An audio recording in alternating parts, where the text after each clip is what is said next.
I'm joined by Joseph Wilkins today. So, Joe, welcome to the show. Thank you. It's great to be here. I'm excited to chat, Tony. Yeah, it's great to have you on here. Joe founded ProCreative Studios back in 2000, where his team produced infomercials, TV commercials, and web sales videos. He's directed thousands of ad campaigns for mega brands such as Google, LinkedIn, McDonald's, Goldman Sachs, Chevrolet, and Home Depot. But as habits shifted away from broadcast TV, Joe launched funnysalesvideos.com, where his team now creates attention-grabbing, viral style sales videos that entertain viewers into making a purchase. His last video campaign hit over 60 million views and made many millions of dollars in sales. So Joe, please share with us your 8 simple steps that any business can follow to create clever ads that get millions of views and convert into sales like crazy. I would love to. Maybe I can start out by just giving a little bit of context to how and more importantly, why I came up with these 8 steps. So as you mentioned in the intro, for 20 years, we've been producing your typical traditional style advertising, the kind of ads that come on TV or, interrupt you on YouTube or Facebook and really don't do anything other than try to sell you. Yeah. And, we had great results for the past 20 odd years in doing those kinds of ads, but our clients just started to see their results dropping and dropping and dropping. And they were saying to us, what can we do to get the kinds of results that we used to see, but just, we're seeing diminishing returns. And so that's when we started looking at, well, where are people in the first place? And they're on, typically, when we interact with them, they're on Facebook, they're on YouTube, they're on Instagram. And what is the point of those platforms? It's to entertain. And so we figured, and not just us, other agencies that we looked at that were doing, these big viral style campaigns, their whole goal was to meet the people where they are. So if you're on a platform to be entertained, why interrupt them with an ad that's nothing like the entertainment? So the closer that we can get to not disrupting the content and just giving them something that they want to watch regardless of whether it's selling them or not.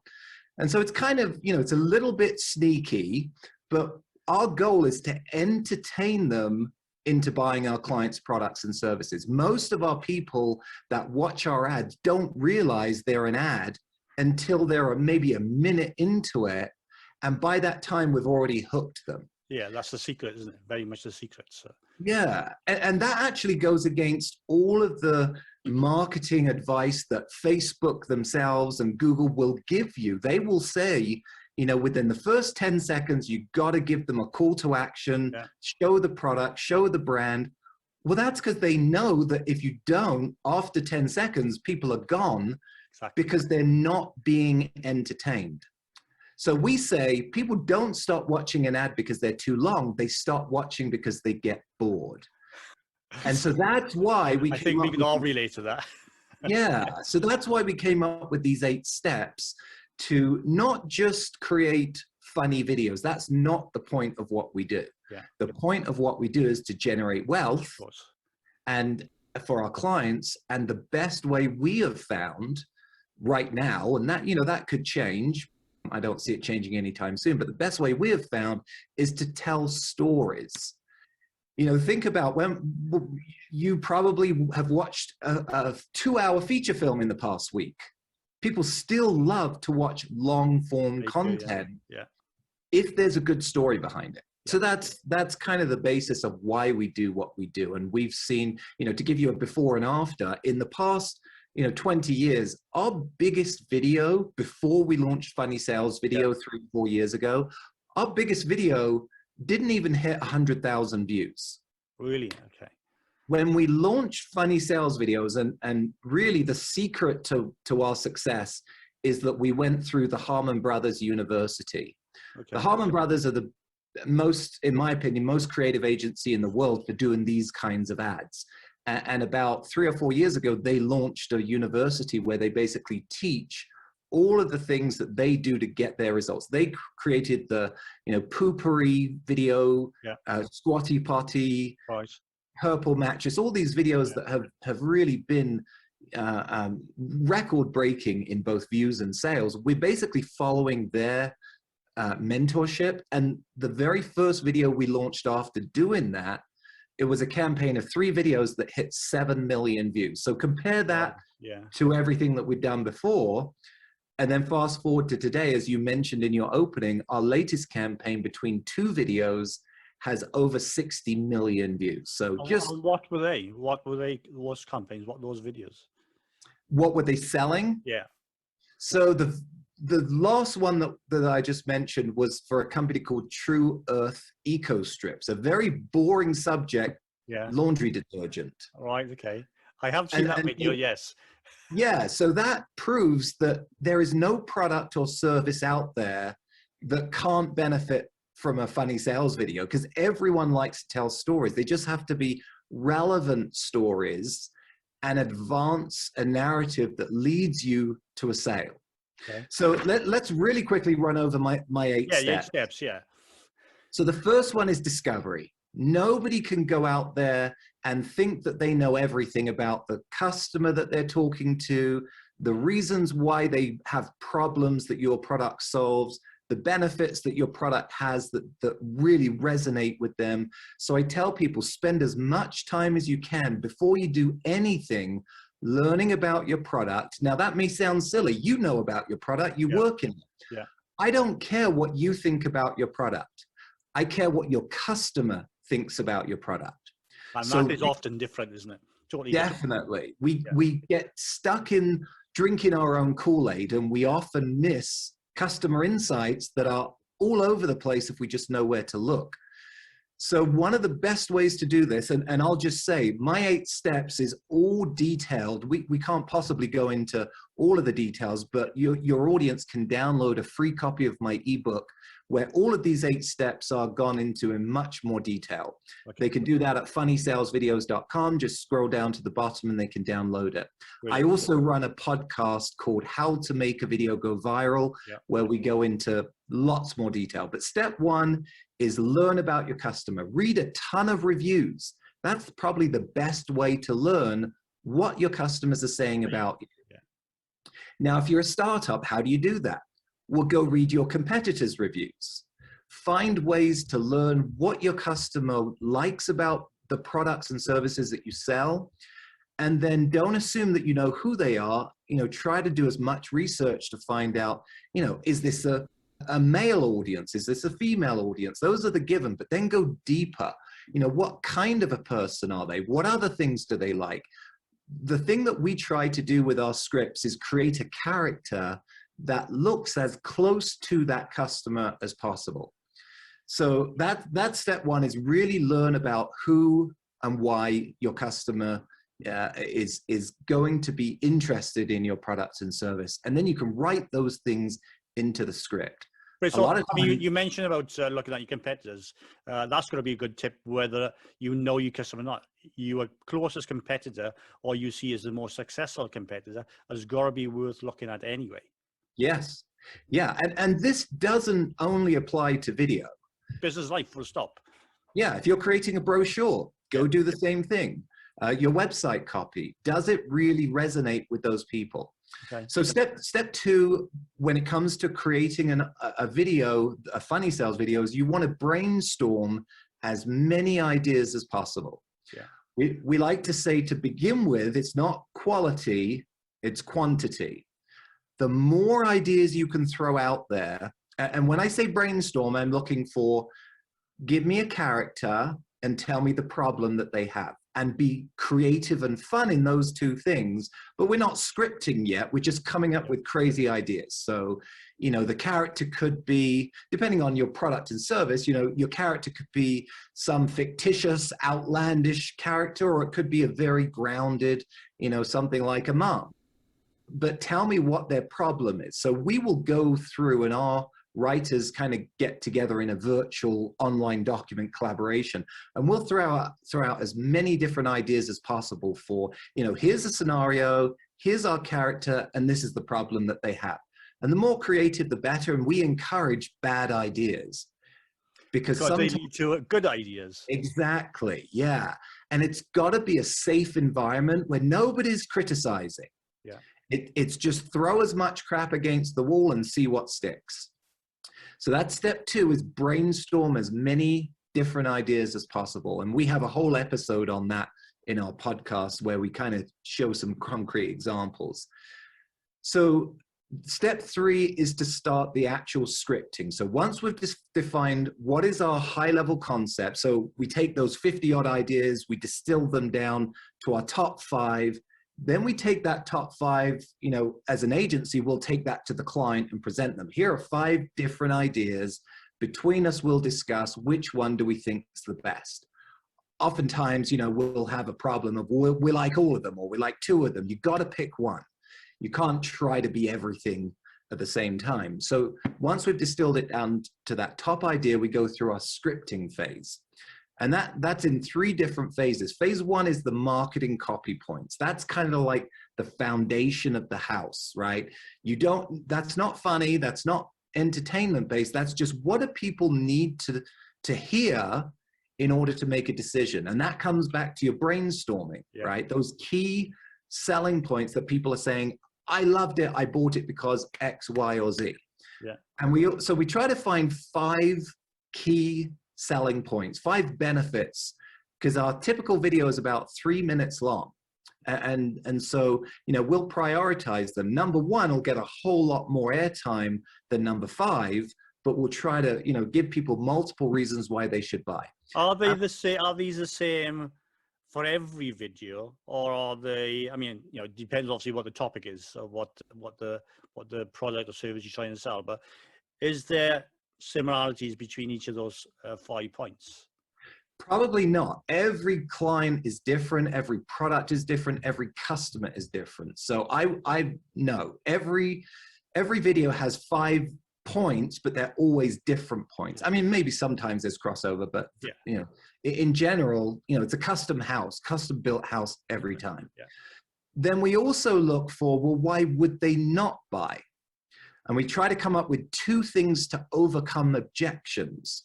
So, you know, whether that's price, so we've got to build up the value, or whether that's, you know, there's another competitor that has different advantages. So we've got to figure out, if we don't address the big issues, people won't buy. Okay. Now, you got to be careful because you don't want to go too far and raise objections. So that's back to the research and really figure out, is this an issue that we need to address in the video? So step 1 is going through and getting your marketing framework of, here are the points, here are the objections, and also here's the offer that we're driving. And you want to try to create an irresistible offer, something that's the lowest barrier to entry, whether that's a free trial, whether that's, you know, a 50% discount if you click now, whatever we can do to minimize the commitment, but also get some kind of an action. Yeah. Different clients, you know, that's easier for some than for others. Okay, so the second thing we're going to do is, once we've established, you know, the character, the problem, the framework, then our creative script writers are going to start telling a story. So we typically have, and people are surprised when they hear this, we typically have about 10 writers on every video. Really? Yeah, because we believe in the wisdom of the crowd. No one person has the best ideas. And if you think about, you know, a sketch comedy type TV show, I use the example of Saturday Night Live. During the week, there's 20+ writers in that writer's room coming up with these ideas. No one person ever has the best idea, and the best ideas get better when you share them with other people and they contribute. So that's kind of how we do things. And they're different kinds of writers. So we have marketing writers, then storytelling writers, and then we finish with the comedy writers. Does that make sense? You've got a fantastic blend of different strengths between those writers. Exactly. Slants, choose. And that's why when customers call us and say, you know, I want a video, but I got to have it in a month, we say, sorry, our typical video will take between 3 to 6 months to produce. And it's because of all of these steps. And some clients say, well, you know, I'm happy to pay you, but we need it quicker. And we always say, we are only interested in doing it the very best, because that's how we get the kinds of results that we mentioned earlier. Yeah, well, it affects you, your brand, your credibility, if you are going to churn out stuff which is not of the quality that you want to represent. Exactly. And, you know, I always tell clients when they call us up, and, you know, we position ourselves as the affordable option for these kinds of videos. There are agencies out there that charge, you know, $1 million for these kinds of videos. We're nowhere near that, but, you know, some companies will call us and they can't afford to hire us. And I always tell them, at least download our free ebook, go through these steps, and you will get much better results than anything that you're currently running. Whether you do it the high, you know, production way that we do it, or whether you do it, you know, with your iPhone, if you follow these steps, you know, there's a good amount of them that will help you to increase your results. Now, obviously, it's best to do all of them the best way, and there's reasons for that. But anyone can use this and improve their sales results. But in one respect, they can start off on the budget that they are comfortable with. And as success becomes with, obviously, these videos, you can put, obviously, that money back into newer and better videos. Absolutely. Yeah, it's all about return on investment. Isn't it? So the final step in the scripting is, once we got a good story that entertains people, isn't necessarily funny yet, but it entertains people by telling a story, then we'll bring in at least 5 comedy writers, very clever people. Now, this is one of the steps that you don't want to do by yourself. Okay. Because comedy, you know, everyone thinks they're kind of funny until, you know, they try to actually execute. And the only way that you can tell if you're funny is if people who don't know you and don't necessarily like you laugh at your jokes. You know, you don't want to test this on your mom. You want exactly.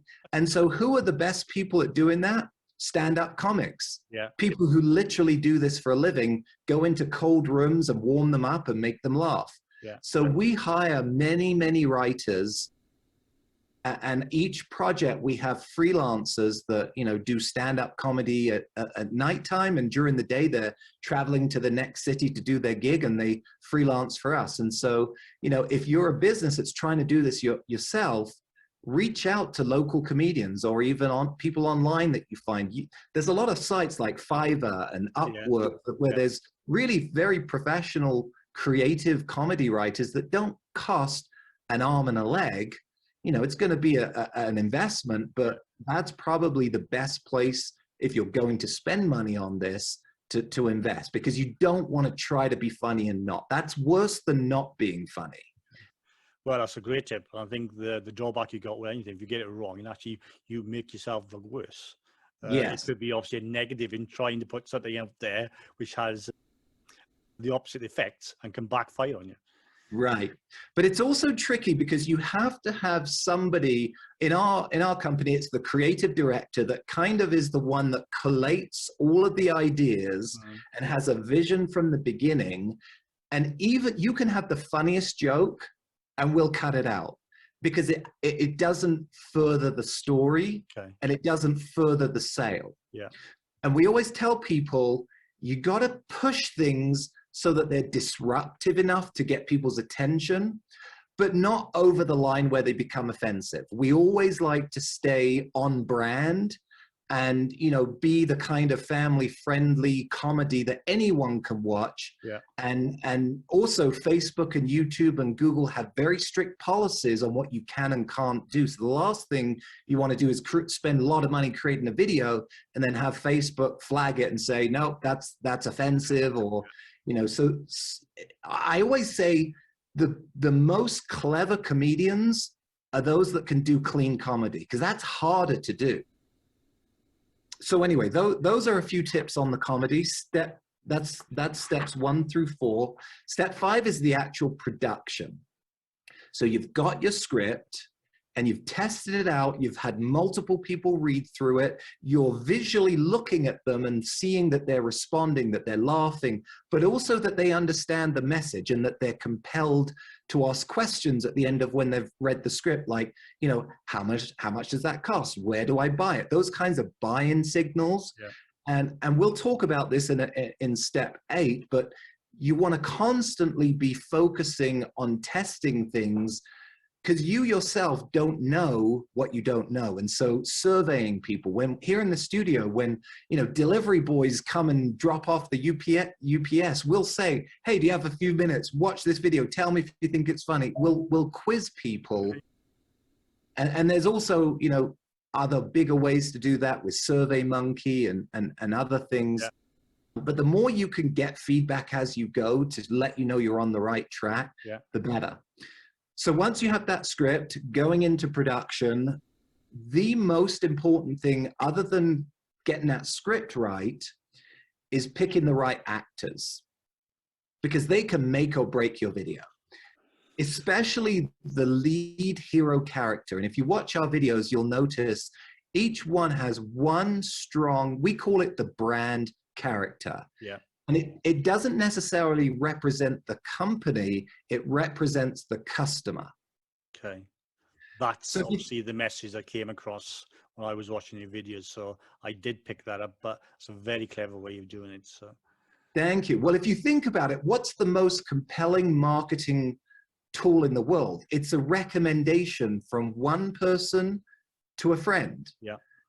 And so what we try to do is we try to make it feel like when I'm watching the video, it feels like that's my friend, or that's something that, who looks and feels and talks like I do, has the same problem that I do. Now, they may have some kind of crazy outlandish backstory that makes it funny, but at the core, you know, it's someone I could relate to that has a similar problem, so that when they say, here's the solution, I think to myself, well, if it works for them, it must work for me. So that's kind of the psychology behind these videos. So we will audition. First, we'll probably look at about 100 actors before we start. Yeah, we'll call maybe 30 of those actors in for an audition. And then once we've seen their auditions, we'll call maybe 5 of them back for what we call a callback. And we'll do, you know, we'll do drills with them and see if they can deliver their lines faster or slower or with different meaning. Ultimately, we pick our actor and then, you know, go into the production phase. Now, this is where there's 2 schools of thought. If you're looking to do this on a low budget, again, that's better than nothing. But version 1 is better than version none. You can film this kind of a video with your cell phone. I mean, you know, 20 years ago when I started this company, the kinds of phones that you now have in your pocket cost $50,000. Yeah. I'm not kidding. Yeah.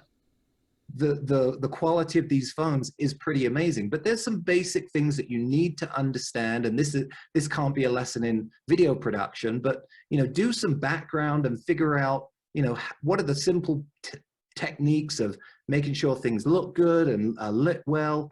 But ultimately, if you want the kinds of results that we're getting, you've got to look different than the next person on the feed.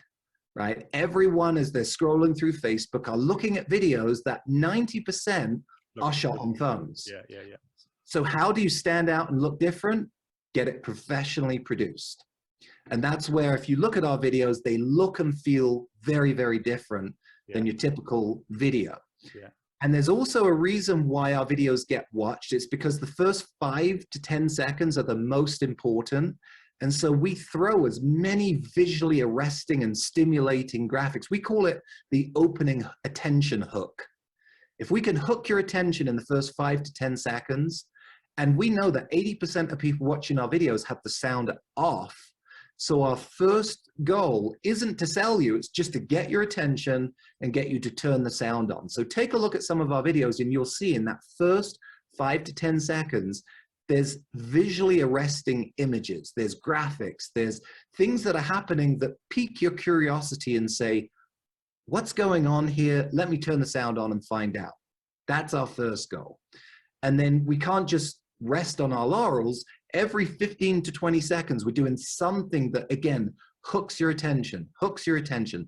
So it's kind of like entertainment, little bit of sales copy, hook your attention again before you get bored, entertainment, a little bit of sales copy. So as we're kind of going through this cycle of, you know, making sure you never get bored. And how long do these typically last, these videos? So there's different versions of each video. So we'll do a hero version, which is the long form version. It's probably about 3 to 4 minutes. But then we'll do a 2-minute version for Instagram, because you can't put longer videos on there.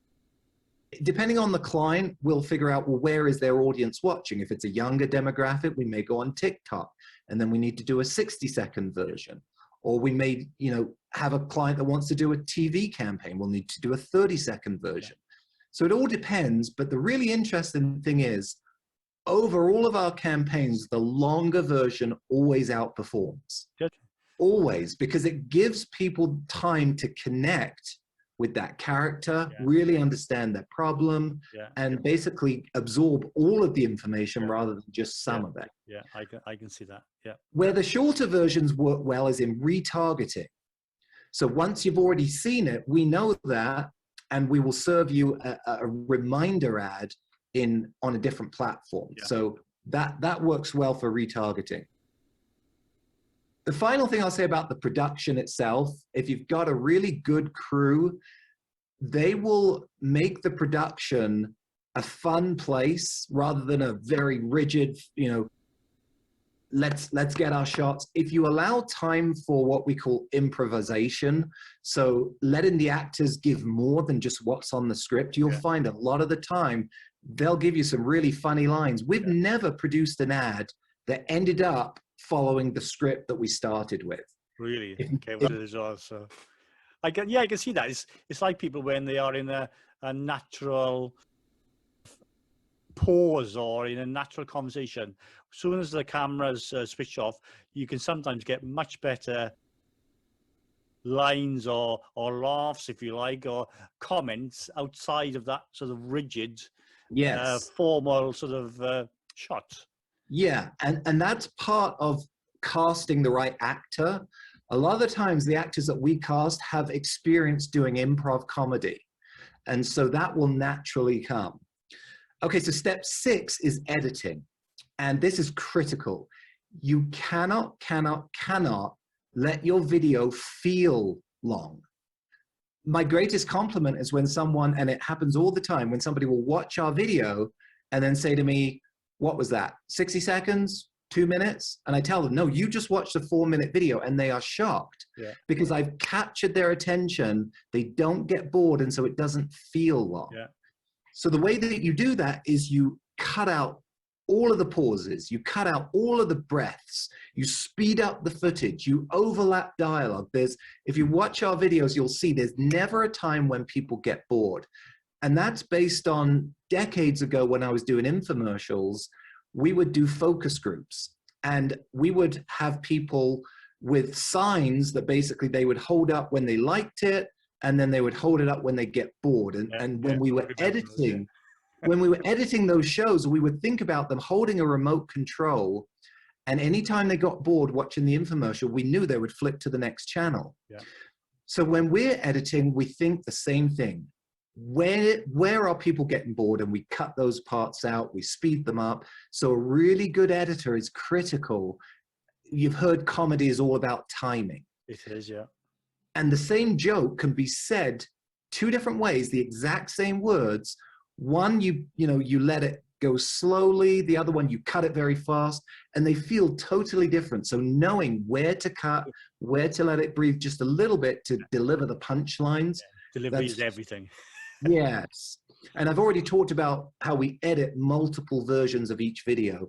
We also, where budget allows, will film 3 totally different opening hooks. So it's the same video, just 3 different openings. And then we'll test it to see which one gets the better click-through rate, which one gets the better watch-through rate, which one gets the better conversion rate.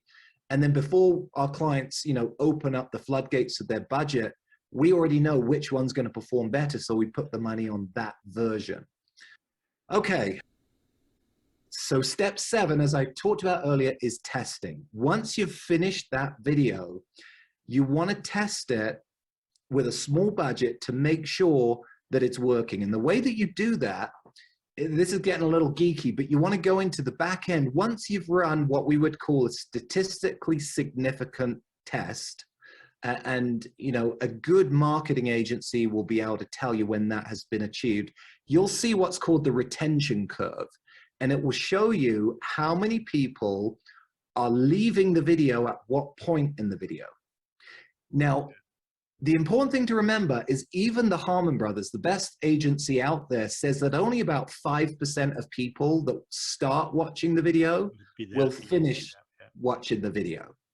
Now that may seem very small, but when you're having, you know, tens of millions of views, 5% of 10 million is still a huge number of very hot prospects that will hopefully click through to your sales page. So that's normal to see a slow and steady curve. It's also normal to see a drop off when you introduce the product, because all of a sudden people have realized this isn't just a sketch comedy piece, this is actually an ad. So that's normal. But anything other than that, if you see big drops in that retention curve, which is basically the data of where people are watching and where they're bouncing, go into the video and find out what happens at, you know, second 25 where there's a big drop off. Oh, there's a piece there that gets confusing, or that's kind of a boring part. And you can have your editor go back in and do some more tweaking to get that nice smooth retention curve with minimal sharp drop-offs. And so, you know, testing a lot of things like that will save you a lot of money spending on, you know, ads that aren't fully optimized. And then step 8, and this is really probably what your listeners will be shocked to find out, is forget the concept of going viral. I know my podcast is called How to Make a Video Go Viral, but at the beginning of every episode, we start with disclaimer that you really can't make a video go viral organically. You gotta fuel it with paid ads. So any of these videos, including ours, when you see that they have millions of views, that simply means that that ad is working when fueled by paid ads. So the goal isn't to make a video that for free gets, it's to make a video that when you spend $1 on paid ads, it brings you $3, $4, $5 in return. So you're going to just continue to spend that dollar to get that high return on investment. When we go into a company and we replace their creative with our ad, do nothing differently to their sales pages or the ad buying strategies, we'll see the return on ad spends double. Almost every time I can think of that we've launched these kinds of campaigns, there's been a huge increase in the return on ad spend. So don't think about making a video that is organically going to go viral. You've got to have an ad budget to fuel it, and then it's all about return on ad spend. So that's a very, very quick glossing over most of the important stuff, but that'll give you and your customers a good idea of what it is that we do, how we do it, how you can do it too. And again, if you want the real details, go download our ebook. That's fantastic. I think there's some great insights in there because like me, obviously I'm not from your industry or your sector. So listening to obviously the insights from you gives very much better understanding of how these are done. Tell me, you've mentioned budget a few times. So in terms of the people that you work with, give me an example of the range of budgets that you work from the budget to the, obviously the extravaganza, if you like. Sure. Well, I mean, it's really hard to throw out specific numbers because every script is different. You know, one script could be a very simple shot in a home with one actor. Another script could be, you know, shot in Hawaii with hundreds of actors. But our average videos, you know, they're tens of thousands of dollars. I'll say that. Nowhere near hundreds of thousands. Whereas our competitors, you know, some of our competitors start at those hundreds of thousands of dollars. But keep in mind, you know, our videos have generated millions of dollars in sales.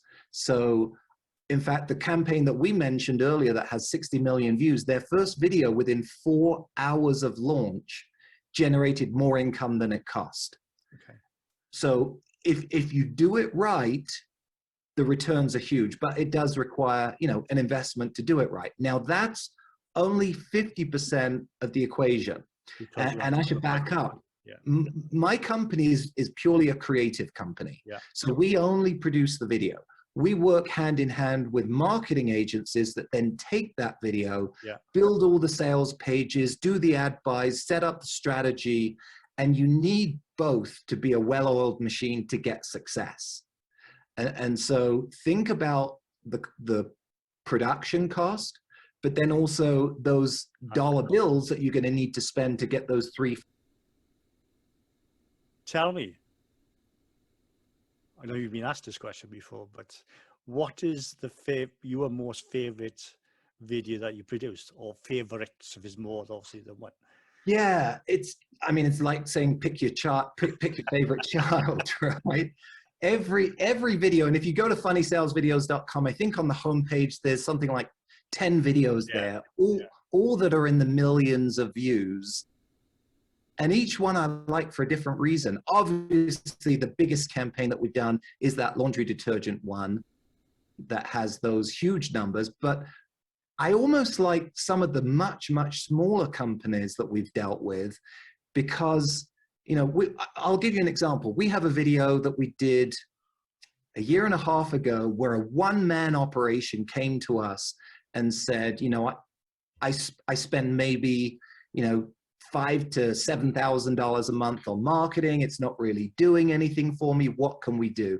And I told him what we could do for him. And it was a significant investment for him. And I think that video to date, after a year of launching it, is about to hit 500,000 views. So we're very, very low views for our standards, but for him, it's doubled his sales. Month over month, he's doubled sales.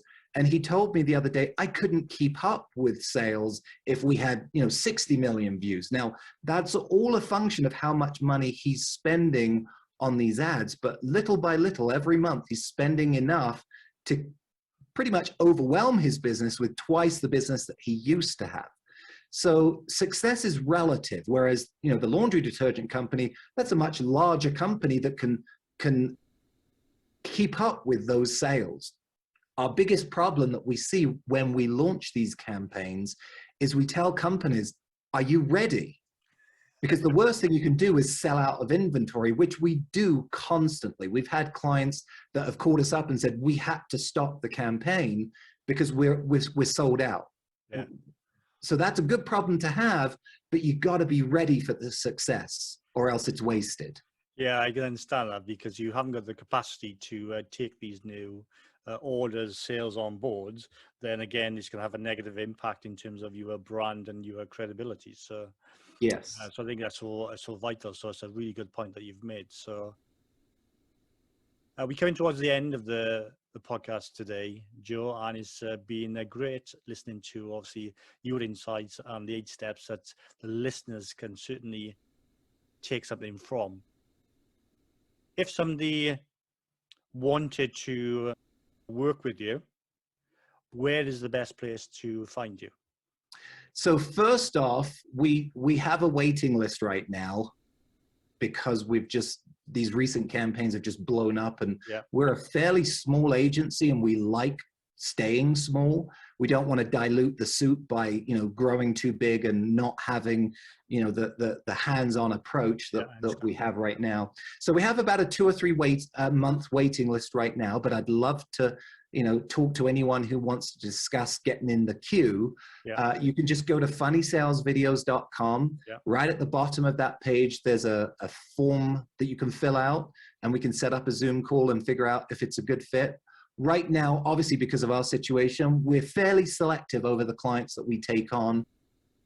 And we love to work with brands that are doing really good things in the world. You know, things like unique products that are really solving a problem or doing more than just selling, but have missions behind them and advancing, you know, making people's lives better in one way or another. But yeah, reach out to me by filling out that form and we can chat. The other way to connect is to follow my podcast that I do. Just go to Apple or Google Play or any platform of your choice. Type in how to make a video go viral. Okay, brilliant. I'll put all these links up in the show notes, so any of the listeners want to pick up on those, they can do that as well. And I'm assuming, again, if you did work with somebody and obviously you wanted to work with them, they wanted to work with you, that is not limited in terms of just in America. It can be anywhere in the world. Oh yeah, a lot of our clients, in fact, our biggest client that you mentioned, the True Earth, those guys are in Canada, but we also run ads in Australia, Europe, anywhere that's English speaking. And that brings up a good point. Comedy doesn't translate well across languages. Okay. And so, you know, you've got to make sure that you have a culture specific story. So I wouldn't recommend, unless you're in another country and have a team of writers in that language, I wouldn't recommend trying to do this and translating it. All right, good point. There is one question I like to ask all of my guests, and that question is, what does wealth mean to you? Yeah, you asked me this before we started recording, and I've been thinking about it. It's a really interesting question. To me, wealth means creative freedom.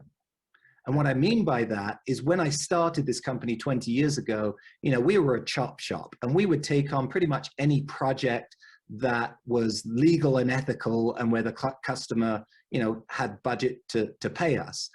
Nowadays, you know, after 20 years, we have a decent amount of comfort in the bank account to allow us to experiment, to do new and different things.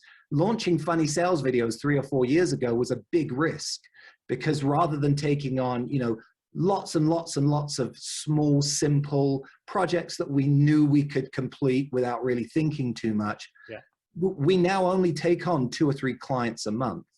And that was a big gamble. And we only did it because we had the cushion in the bank that we could support ourselves, you know, for 6 months or so if it was a failure, which it hasn't been. But I think wealth to me gives me freedom to try new things and also to bring on team members without worrying about, you know, am I going to have to fire them in 30 days if this doesn't work?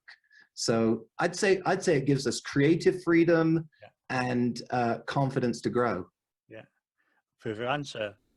For me, I've got many different things, but choices is definitely the freedom, and the choice to do things is a big factor. Definitely in terms of wealth. It isn't just about money, which some people think wealth is all about, and it's not. But obviously money does play a part in this, because you need a certain level to have that comfort, as you mentioned. Joe, it's been fascinating to talk to you today.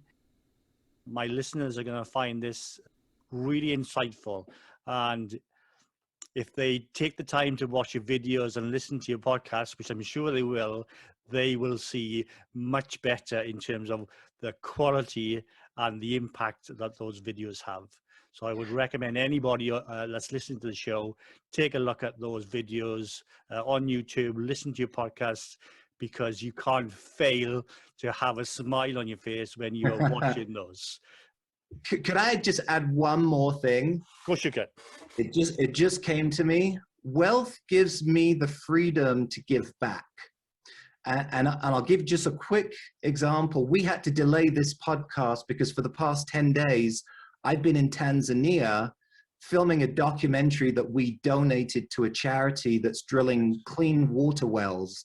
And I could talk for 5 hours about the life-changing experience that was. I literally came back 2 days ago, and you know, it fills my heart with joy to be able to give back when I see these people out there that are so appreciative of something that you and I take for granted. And I want to plug the charity because it is the most worthwhile charity I've ever worked with. And it's called Hearts and Hands for Humanity.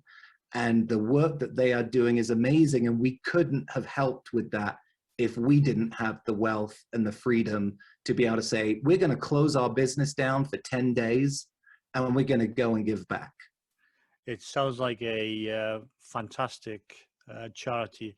The one thing I'm seeing when I'm talking to a lot of the podcast guests is that there is the ones I enjoy certainly the most a lot of these people are giving something back. They've created a lifestyle and a business that allows them to do that. And therefore, it's vitally important for them to be able to give something back. And again, for me, adding on to what you mentioned about wealth, that is part of it, without a shadow of a doubt. Amen. So that's great to hear. So again, thank you so much for being on the show. It's been a real pleasure.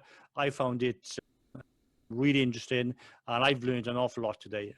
I had no insight in terms of how your industry works and how you make these videos, but those 8 steps, as you described, are a very good start for anybody seriously thinking of doing this, either for themselves or before they engage with an agency such as yourself. Awesome. Thank you, Tony. It's been a privilege. Yeah. Wish you all the best in everything you do. You take care. You too.